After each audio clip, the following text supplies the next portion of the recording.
Welcome everyone to a very special episode of the Pinnacle podcast. Today I'm joined by some of the finest minds in Dota to go through the odds of the international. I'm joined by former professional coach turned caster Kips, the statistician magician of the Dota world Noxville, and a Pinnacle expert contributor Lockeqwerty. I'm Jack Davison, community coordinator at Pinnacle, and here to host, so we'll just jump straight into something I personally think we've seen a shift over the past 2 years since the previous TI. But Ben, in your opinion, what is this kind of strongest region right now? I think it's pretty easy to say that China's the strongest region. It's just a question of how strong are they.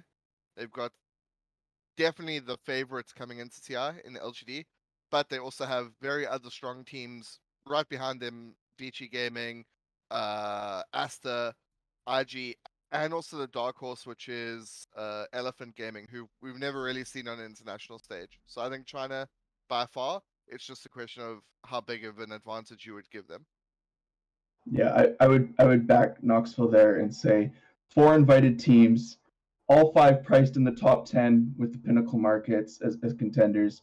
The outright favorite LGD is at 30% to win the entire event with Pinnacle.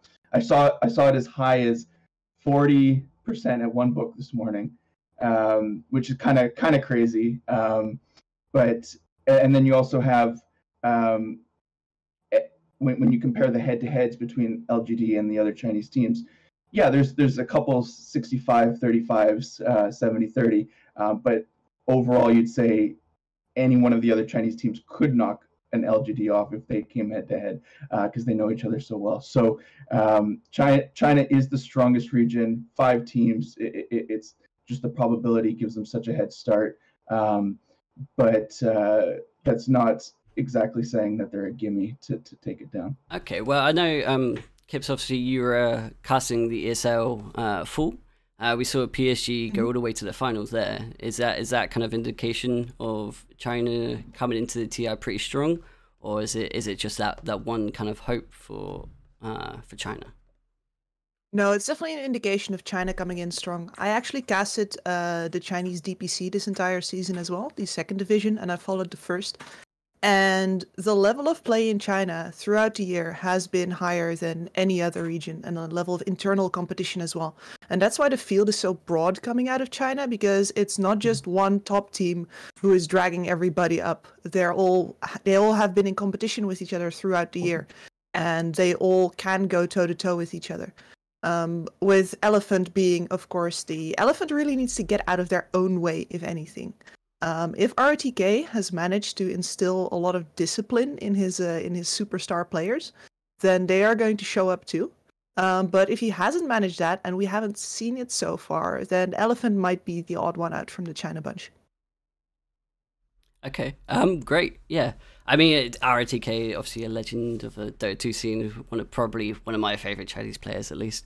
But yeah, you do see a lot of the Chinese teams kind of mixing in kind of Malaysian players. Is that kind of a sign of SEA Dota becoming a lot stronger? Obviously, we've had TNC have pretty strong performances before they unfortunately released their roster recently.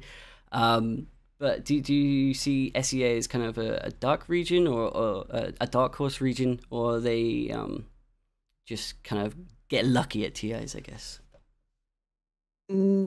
I honestly do not have high hopes for SEA this time around. T1 did good a couple of months ago, but I think they have been slowly going down ever since. I think they're getting found out a little bit. Their mid player Carl doesn't have as big of a hero pool mid as I really would like him to have. And I also expect, and this is something from my experience with SEA teams, that their long stay in Europe is wearing on them. It's cold here, the food is bad. I don't think they're enjoying themselves that much anymore.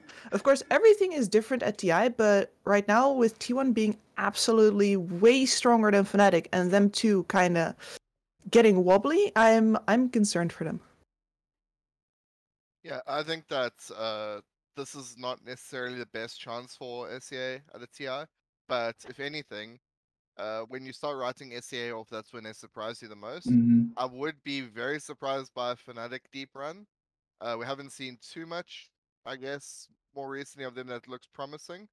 But when it comes to T1, and this is something you spoke to earlier, Jack, the TI is kind of like this melting pot of creativity and ideas. Every year, the meta comes out in a way that is very unpredictable in many ways, and in some ways, it's totally predictable. And sometimes it can land in a way that just completely favors you and your hero pool, like what happened to DC before at TI6. Like all of their heroes became meta heroes, and there was no way that you could draft effectively against them. They made it all the way to the finals. Another year, you could be the team that is maybe viewed as a strong team, like middle of the pack, but you're able to adapt very fast, like newbie were at TI4. So I think T1 is more of the latter case. They could adapt and adjust well to a shifting meta. They definitely have some weaknesses, like Kips said, but if the meta goes in a way that's favorable for them, they could perform much better than expected. And right now, that's not actually saying too much, because I think, at least from the Western scene, the expectations for them are quite low. So I kind of put down that every region outside of China holds elements of being a dark horse region, based on the amount of positions and form of the various teams in the field. With SEA specifically, I thought that T1 is maybe slightly undervalued given their form in this atypical circuit that we had this year. This is not a typical major run in DPC. So, and everyone's got to love 23 Savage, right? So I thought that a good performance for either SEA team would honestly be a 7-8 position. I think that would be overperforming, but they would have reason to be proud of how they did. But I don't see them as true contenders in the sense of a dark horse making a lower bracket run and taking significant contender scalps. Okay. Well, I mean, from what you've said there, do you consider NA probably the biggest challenge? Maybe with EG obviously coming in top of the DPC points chart. Do you think they've got another chance of repeating? Was it TI5? In EG are top 3, right? Yeah. That's how I've been doing my maths. Okay. It's like EG gets top 3. EG is third and only third, Kips. I know. Yeah, exactly. That was the market I was looking for at Pinnacle. Was not EG to win, but EG to place top 3. Unfortunately, the traders haven't put that up yet. But maybe you could put a request in for us. I shall put a request for you. No, but like that's why my odds for LGD are way higher, because you see LGD is also top 3, and since we know that EG is not winning it, that automatically makes it 50-50 for LGD.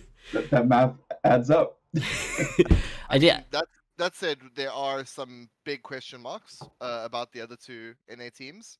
Undying were a team that really did not play outside of the Americas at all. Maybe they did in some, like lower tier. Tier 2, when I say lower tier, it's not a slight. I'm just saying not at the top level, not at the tier 1 major level. They were a team that were constantly like nipping at the heels of EG in season 1 and always trying to steal that second slot away in season 2. It wasn't an option in the end. But they are a team that is, they played a couple of games online over the Atlantic, but mostly it's between other NA teams and against South American. They're a team that has shown to grow a lot individually throughout the DPC season. I was covering stats-wise the NA DPC season, and Undying had some of the most like standout performances. And what's kind of funny is how they like juggle between who's the performer. There's no one standout player on Undying. They all take turns leading from the front, doing crazy things. I think they're a team that, when it comes to the big stage and when it comes to a big amount of preparation building to this big event, they're a team that definitely could be undervalued. And Quincy Crew are just slightly ahead of them in terms of skill in the local results, but on an international stage have achieved much more. They're the team that has made it to the major. They've won more than Alliance, which is definitely a fact that Reddit likes to remind everyone. But yeah, they're a team that historically, as a squad, have stuck together for a long time and have performed very well. They do have a tier 9 result together that is impressive, but overall, I definitely think that there could be a surprise that comes out of NA. beyond just EG? One of the markets I'm eyeing up at Pinnacle is top NA team. Obviously, EG is the heavy favorite there, but it's paying 4-1 for Quincy to take that down. And given 2 years ago at TI9, Quincy was newbie, and they got that upper bracket berth. Went up against eventual winners OG. But this is a team that has been sort of circling the ability to go on a TI run for a little bit. As Noxville mentioned, very experienced on the international level. Haven't necessarily had the huge resume of wins at the international level, but they're experienced enough to win that market in the sense that if they get a singular upper, they qualify for the upper bracket, get a singular victory, and EG comes up against another top contender team is knocked down in the lower bracket, all of a sudden that market is live, and EG has to go through multiple, double the teams to the lower bracket, and just on the math alone, again, we're talking about at that point Quincy has a very good shot to secure the victory on the top NA team. And additionally, Quincy has a good head-to-head, not always against this iteration of EG, but in the past year and a half, they have a really strong head-to-head against EG. And so, yeah, that's a market that, again, I haven't taken a shot at, but I do think that the success of EG through the first 6 months of the year has set up QC to be a little bit undervalued within those three teams. I just want to chip in 1 second there. First of all, I just want to say EG is also the type of team that comes to a big LAN, and they always seem to start slowly during the group stage. So this is a market that I might pull the trigger on if we see the groups are in a certain way and we see the schedule is in a certain way, where they're in a group where maybe there's 1 or 2 other teams that are gonna like almost locked for the top, you would think, and also if their schedule towards the end is quite hard, so they start off and they have some easy games. Maybe they go 1-1s. We're expecting it to be a similar format to the previous TIs with 2 groups of 9. They play a best of 2 round robin within them, and the bottom team gets eliminated. The top 4 from each of the groups get seeded into the upper bracket of a double elimination brackets, and the middle 4 essentially get put into the lower brackets. So I can definitely imagine that EG, maybe they don't come lower bracket, but like you say, they could just come 4th or 3rd in their group. 3rd would be appropriate. And then they pair it against the 2nd or 1st from the other group. And that's right. Yeah. So if you see EG and LGD in different groups and you think, wow, maybe there's something in it, that could be the time to pull the trigger. And I'd be interested to see the shift in the market. Because as you say, 4.99 current odds, very enticing for Quincy crew maybe. Okay, great. So something else I kind of wanted to probe you, the experts' minds on. Obviously, we've had the DPC seasons. However, there hasn't been a TI for 2 years, right? Is that going to be something that will affect the teams coming in, do you think, Kips? Definitely. Like, one of the things that you see at every single international is that the teams that handle the pressure the best go the furthest, and whether that is through dealing with it the best or just not feeling it all, that's another question. One that's going to matter a lot for the success of regions like SA, for example, where their big runs come out of not giving a single hoot. We're going to have to see if that's actually possible for them this year. I think SA cares a little bit too much this time. But definitely there is more money than ever on the line this time. That pressure has been building up for 2 years now. TI is mental, literally, and we're going to see a couple of big names probably fall to that pressure in the end. Yeah. So is there kind of from the DPC seasons, is there anything that you can kind of gather from that, or is it more of just a throw it all together? Obviously, Noxville, you mentioned it was kind of a melting pot, right? Do you see the different styles of play that we see in the different regions? Is that going to be a major factor, or these kind of smaller, intermittent events kind of? Yeah, Karen. Yeah, I mean, so there's 2 points here. Firstly, the prize money is absolutely insane, as Kip said. it's for many players, many teams, this is the first real big opportunity of a payday in a long time. So for like a team that's been, stuck playing third-party events, and there haven't been that many third-party events. If you think about it, when COVID first came out, there was a gap for a few months or for a month or so before third-party events jumped in. Then on top of that, certain regions were kind of excluded from these third-party events. I'm talking SEA took a really long time to get going. The Americas were almost entirely supported by just a few different tournament organizers there. And most of the big events we saw were in EU and CIS, to the point that it almost felt oversaturated by the number of third-party events. So when you're talking about the other regions, they're certainly hungry for a win. And the money is absolutely insane. It's bonkers. You come last year and you're probably going to be getting, what are we talking about? Maybe like 100,000 if the prize pool stays the same, and the money starts ramping up very quickly. One win and you're getting 6 times more or 5 times more than that. So yeah, I think we're going to see a lot of hungry teams, but at the same time, I'm not sure exactly how to expect a stylistic clash because we've seen so few interregional tournaments. Like it's basically just 2 majors we've seen the whole year. And if you think about it, previous years, interregional competitions have represented 80% of the matches in the year, and this year it's absolutely tiny. So a lot of crazy stuff can happen, even more than prior to years. Okay, cool. So I kind of want to move on to a few. It's something that we've been speaking about a little bit already, but the kind of the props markets that we have. I've picked out a few of my favorites. I think Adam's got a few ideas as well.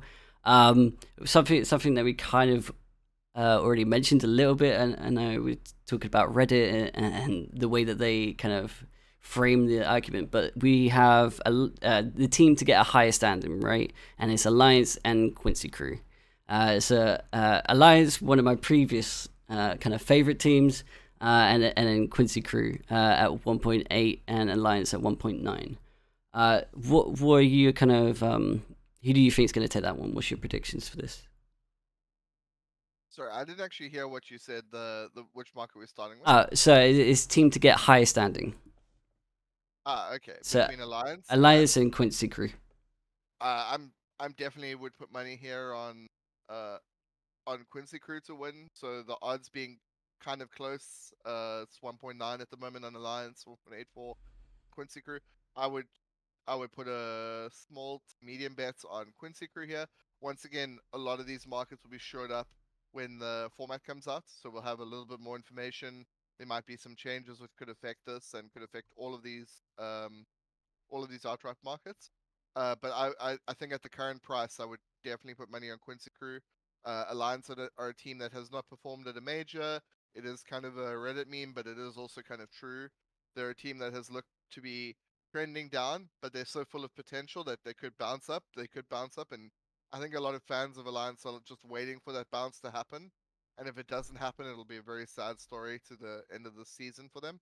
But as it stands, 1.84, I'd put maybe a medium bet on Quincy Crew for that. Yeah, that sounds very right to me. Quincy Crew, as far as stability in their performance goes, much higher.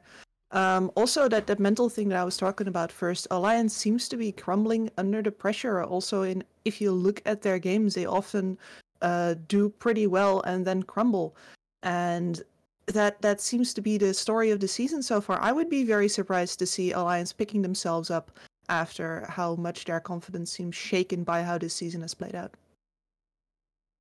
There's that was one of my 3 markets that I'm really excited to take part in, JD. I'm sorry, I was stealing your thunder. No, you set it up nicely. I wasn't sure if we'd get into this one. So two head-to-heads on that one that I've got circled are Secret as a underdog against EG and Virtus Pro as an underdog against OG.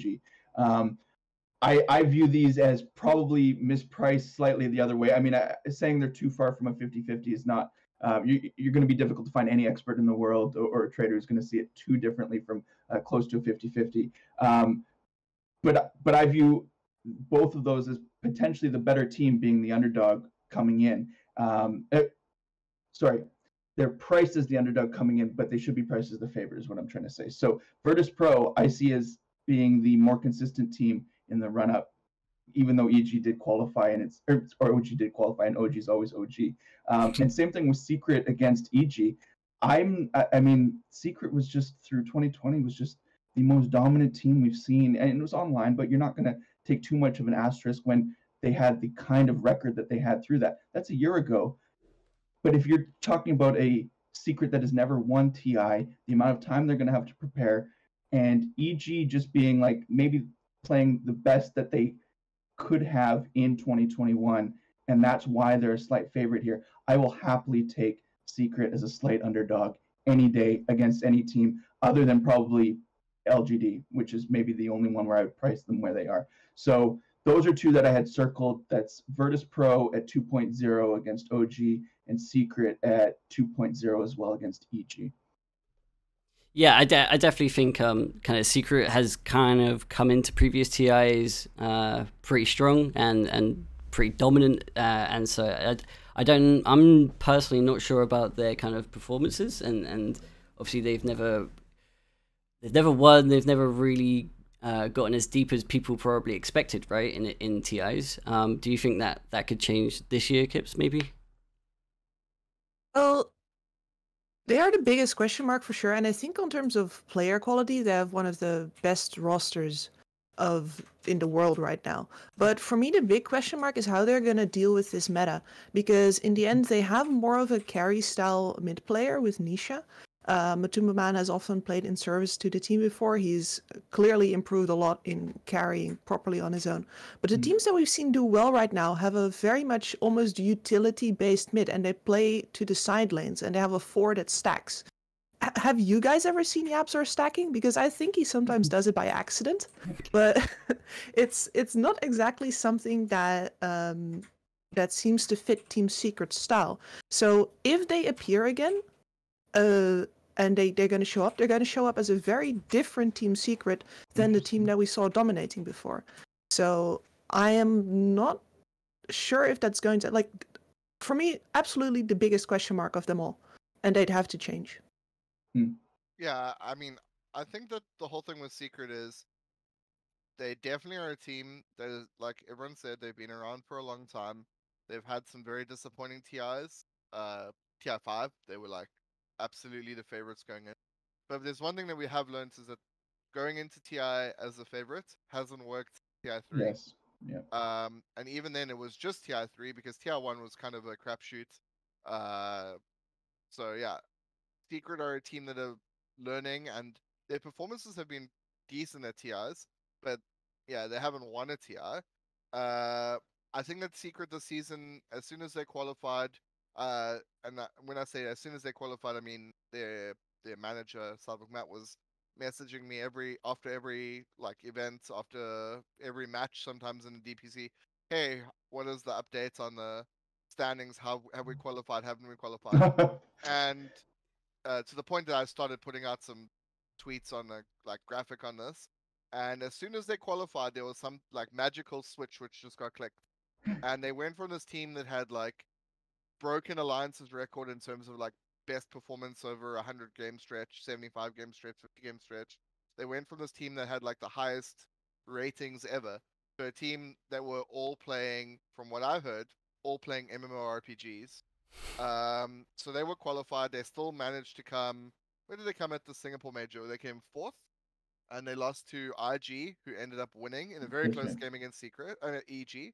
So yeah, I think definitely Secret are a team where they're definitely top 4 in my opinion coming into this, but it's just a question of how much time and preparation they put in behind the scenes and how much they're going to surprise us when they come out. YapzOr sure might not be a stacking 4, but at the same time, Secret are a team which have been innovative. They've been meta defining. They could define the meta at TI. They could refine it. They might not win TI, but I would be very surprised if they come in and go out in the same way that they did at the WePlay Major. Okay, great. Gonna move on to my second prop that I picked out. Something that's a little bit more, I guess, mechanics focused and less on the teams themselves. Our traders have put out some markets on the hero with the highest death average. Obviously, I'm going to go through the top three. So the number one is Vengeful Spirit, which obviously makes sense with her mechanics, you know. And then second of all is Nick Assassin, but the one that I found most interesting was Tinker. Do you think this is something that teams have learned to deal with in terms of like Tinker mids and stuff like that, or is it just the hero isn't going to feature in the meta too much? I would be really surprised to see a lot of Tinker. There is a place, at least in pubs right now, for an extremely aggressive kill style Tinker, but that is a very high risk strategy that you don't farm your way back into a game as a Tinker right now. And I think a lot of teams recognize that you could play that kind of tempo with another hero and not fall off a cliff the moment it doesn't work. So I would be very surprised to see this hero a lot at all. That said, I'm not sure exactly how it works with cutoffs for how many times a hero has to get picked. But I could see one Tinker pick fall off on its face massively and never get picked again and have one of the highest death totals. Yes. Yeah, these markets are 10 picks or more from what I saw. I don't actually Unlikely. know what would happen. What happens if none of these are the highest, or is it just the highest among the markets? No, if none of the ones offered win, you get a refund.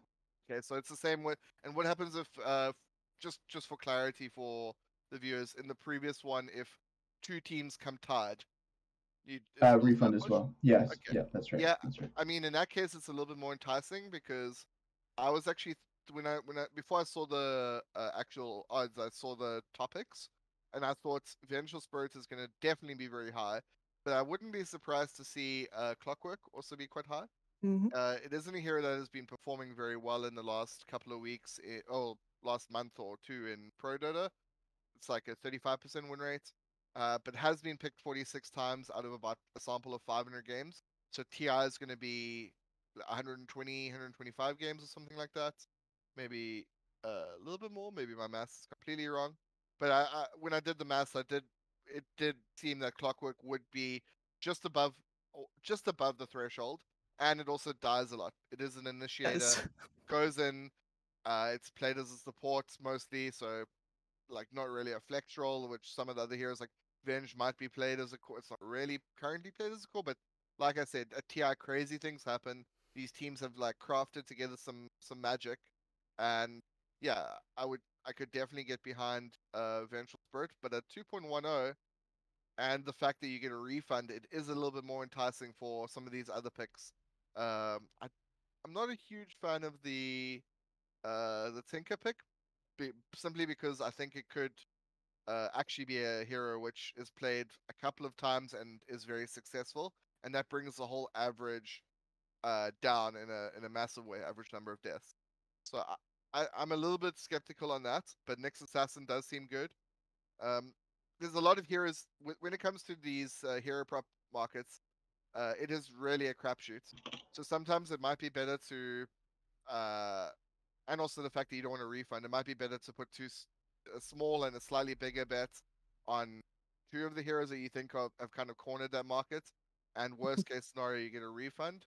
But I'm not a huge fan of Tinker at 4.67. I could definitely get behind Lion. There's lots of Lion players. Lion is a big hero that likes to feed a lot, and a lot of these players, when the meta starts getting chaotic, they go for something that they think is a comfort pick. Lion is definitely one of those, and at 14.9, certainly could be a top feeder. Yeah, definitely. Lion's definitely one of my comfort picks at least. So if it's based on my play, then go for that. My last pick that I looked at was the top qualified team. So it's based on the top performing team that came through the qualifiers. So you got Undying, SG Esports, OG, Team Spirit, Elephant, and then Fnatic. Interestingly, OG at 2.3. I've not been impressed with their form, but I guess maybe the traders see something different in them. But Kips, what are your opinions on the qualified teams? Who do you think is gonna go the furthest? OG is an interesting one because mentally they're always very strong. But what worries me about OG is that you gotta, if you want to play like they did in the previous couple of internationals, everybody has to buy in. And it has to buy in 100%. And I'm worried that Sumail is a bit more of a cynical type of guy. And that he is not going to be able to get swept up in that wave of momentum that OG always builds. The patch could be really good for them though, because they will definitely be playing across the side lanes. Thompson goes from mid to bot to top. He is not staying there. He's going to be enabling his 2 side lane cores, and Seb, of course, always performs great at TI. But my other pick here would actually be Team Spirit. I think Team Spirit has a couple of the qualities that I really like in these upstart teams. Team Spirit is very skillful. All of their cores can shot call. They have an absolutely magnificent offlaner in Collapse. I think teams with great offlaners always do good at TI, because those guys know how to play under pressure. And last but not least, they are respectless. If you've seen Mio, Toronto, Tokyo around, this guy shows up in our TZ stream and steals his mid and flames him like, what have you won these last couple of years? They are not afraid, and that's what I really like in a team that's going in here as a qualifier. Yeah, and they're fresh off a beautiful run at the OGA Dota pit, right? So not a win, but a beautiful run, and took a map off LGD in the best of 5 finals. I agree with everything on the OG point. I don't know if the Sumail in lieu of Anna is the fit that would be if that had taken place. I'm sort of playing hindsight here, but if that swap had taken place, would OG have even had a comparable run at TI8 and TI9? And I don't think so. I don't think that's just anecdotal, subjective opinion. But also, the only 2 teams I see as even kind of putting up a legitimate contender fight when we're talking top 8 run is really OG, and I'm not sure that that's even maybe Elephant as well, but the market that for that reason that I'm interested in is the repeat the winner to come from the invitees and not the qualified. It's currently 1.24 for the invited team to win, but if you talk OG and maybe Elephant are the only 2 price wise that you would consider to put in that top 10 conversation or top 8 placement, you're looking at probably a 90% probability as opposed to the implied of 75-80. So it's a short price. The limits are like 750, I think, American. But I just see it as being a gimme 10% edge at the very least for one of the invitees to win this year, and not OG or Elephant. Of course, I'm kind of disrespecting Fnatic and Spirit, but when we talk about if we were to simulate this 1,000 times or 10,000 times, how often are Fnatic or Spirit going to be taking it down and not it being OG and Elephant from the qualified teams? That's the reason for trying to back a short price like this. I think the odds are, sure, every time someone writes off OG, someone says, the last time you wrote off OG, they did really well. There's definitely, like you said, the mail is a big negative factor. I will walk it back a little bit by saying that OG definitely have the non-gameplay elements which are required to win a TI.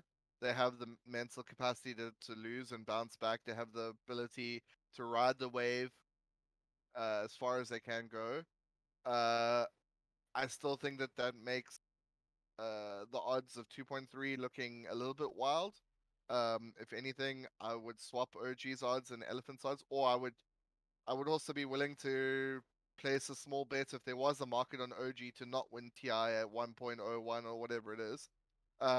Simply because I think there's just so many other strong teams this year, and like Adam said, I honestly think Anna was by far the most important factor in previous TI wins for OG, by far. And without him, they haven't. It's not all lost. They can still do well, but I just don't see a three-peat happening. And there is actually a prop market on that. I haven't really even looked at the odds of that. Can maybe get into that in a sec. But yeah, the other thing I wanted to just say is I think in my opinion, SG Esports have got the lowest chance of winning TI, and not very far behind them is Fnatic, at least at the moment. So 2 of these 6 teams are almost irrelevant for the prop that you said about on the qualified team versus invited team to win TI. So I think at 1.24, like you say, that is almost free money. I would. Yeah, you're not going to get wealthy off of it, but it's like you're really betting on a confident play there that is not a sure thing. We're not supposed to use that language, but yeah. Yeah, I was also gonna say, Team Spirit, their price is, I mean, so Fnatic's odds of being the top qualified team seem kind of wild to me. Team Spirit have looked good more recently, but also remember that in some of the events that they have performed, it's been events where a lot of the qualified teams have not been participating. They've taken the time out, and like Tundra has been one of the dominant teams, right? And Tundra are a team that have not even going to TI, and they've looked so good. So yeah, I think Spirit are good, but maybe a little bit exaggerated here in the odds. Along with, and I think Fnatic's are kind of crazy. So I think there definitely is something wrong within these projected odds for top qualified teams, but nonetheless, 1.24 for the international winner being an invited team seems good.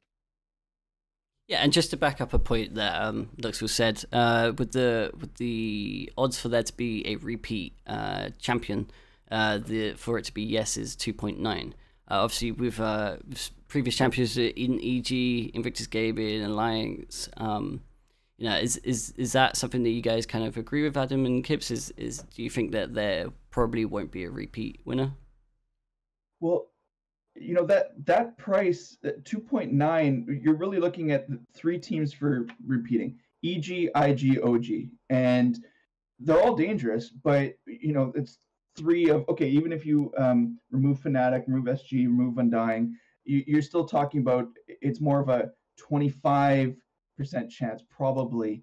Again, we're talking maybe 10% off, but if I was to engage in that particular market, repeat or no, it's not the 3-peat market that Ben was referring to, but it is repeat. I would go no repeat. I think there's too many teams that were like, how have they not won one yet? When we were talking about Secret earlier being that, but LGD, VP, 4 of the 5 Chinese teams have not won. 5 of the 6 qualified teams, 5 of the 6 top, 4 of the 6 top contending teams are priced. So it's 1.3 short price, not going to get wealthy off of it, but it seems like another, like, this is a good way to engage in a market that just playing the probabilities, if I did this every single year, go down as more teams want it. But I'm looking at that one as an alternate way to engage. Okay, I have really nothing to add to that. Okay, that's fine. Move on to I'm going to build a little scenario for everyone right now. I want to get your combined knowledge and expertise, and I want to understand what you guys would hope to see at a dream TI, right? So, would you want to see another kind of miracle run like an OG, or would you rather see kind of dominant performances from an underdog or a dark horse team, or are you hoping for it to be pretty plain and simple? I'm just hoping the humans beat the AI this year in the show match. Really, is what I'm hoping for. That would be my dream scenario. Sorry. Maybe that's something we could get the traders to price up for you, Adam. Well, they did price that when OG went against them, and it was priced as OG, I believe, as like a small dog, and they got wiped. So anyway, but that's another topic for another day. Yeah, I mean, I can kick it off. I can say I hope that the group stage is kind of in a position where the meta resolves quickly, so that by the time we get to playoffs, it's not really like this. It's not really a constantly shifting meta that I think the worst example of this was Tier 4, where Vici Gaming had like come up and perfected a strategy, and another team with newbie just like stole it and improved on it, and they just stomped their way through the playoffs. So I'm hoping that all the madness just gets resolved in the group stage. And by madness, I mean we start seeing a somewhat stable meta, but that doesn't mean a stale meta.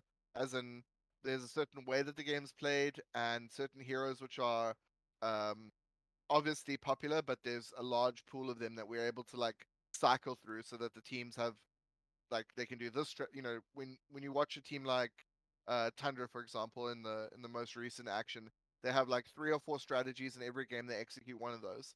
I want to see something where it's a little bit more diverse than that. I want to see, okay, we have these strategies, but it's not all focused around one specific hero. It's like, but we play this group of heroes, and we play this certain like meta style of like 3 protect 2 or something. You know, like I want to see something where it's not like decided entirely by some sort of weird play style when it comes to the playoffs. So group stage, absolute bloodbath. I'm totally willing to make all the favorites start in the lower bracket and play best of ones. That's fine. But I just want to see the matches in the playoffs, like everyone I want to see interesting. I want to see like a dynamic matchup, and I don't want to see just like huge stomps. That's my hope and dream. Yeah, I guess the word that I'm looking for, what I'm hearing, what you're saying here, and I completely agree with it, by the way, is mastery. You want a team, several teams, to show that they understand this game perfectly and that they're not getting cheesed out, or that the fact that they don't play Leshrac is not the deciding factor in whether or not they're going to take the tournament in the end. And I think an even meta where there is not one dominant strategy but a host of different options also favors the best teams to do the best, because that's what I was going at. I'm very biased. I would really like to see LGD finally take it. I think they are the best team by far, but in order to get there, where I want to see them get challenged, and I want to see them actually, you know, have to show everything that they got, and that can only happen if there is a very nice balanced patch waiting for us here, and we don't know that yet. Personally, I'm hoping for no particular narrative. I don't really want to see a three-peat. I've never been, you know, into that. I did hit on OG between the group stage and the playoffs at 8-1 2 years ago, but I'm not big on the three-peat storyline. I think it's better for the scene to have more turnover. Turnover meaning new winners, and but from a betting standpoint, I want lots of game threes, and I want lots of underdog victories. That's always just better for the bankroll. But otherwise, I'm just very excited to have a top world-class Dota event, and I'm not going to ask for too much more than that. I mean, it would be nice to see Arteezy win a TI. It'd be nice for VP to win, because then, like, I think actually now that you've all said what your opinions on this, I think I have one thing to add. Is I want outcomes which bust these sort of like Reddit myths. You know, Reddit believes that VP always fails in big land. I want VP to do well. Like, I want them to come like top 2. And people said elephants are awful and they're like never gonna do. So like, I want all of these things. So I guess by definition, I want secrets to come like do okay. I want EG to win. Elephants top 3. You want disruption, maximum chaos. Absolutely. Oh, I need right. Dying and Quincy crew have to come top 8 for that to happen. Yeah, and Alliance has to beat OG without a coach. I mean, that's like the other meme that's going on. No, I actually now that Ben is added to his, I also want that. Is what I'm going to say. No, but in a sense that destroying the narratives is really what he's talking to, and sort of let's see some freshness in the results, and what we thought is the typical, like, I mean, and I'm Canadian, so it would be nice to see an RTZ win. I'll back him in that statement as well. Okay, great. So we got mastery, we got freshness, and I think we got a bit of variety, right? Okay. Well, it's great talking to you guys and getting your opinions on TI10s coming up. You can obviously check out all of the prop markets that we talked about in the description below. And thank you for listening, and thank you for joining us.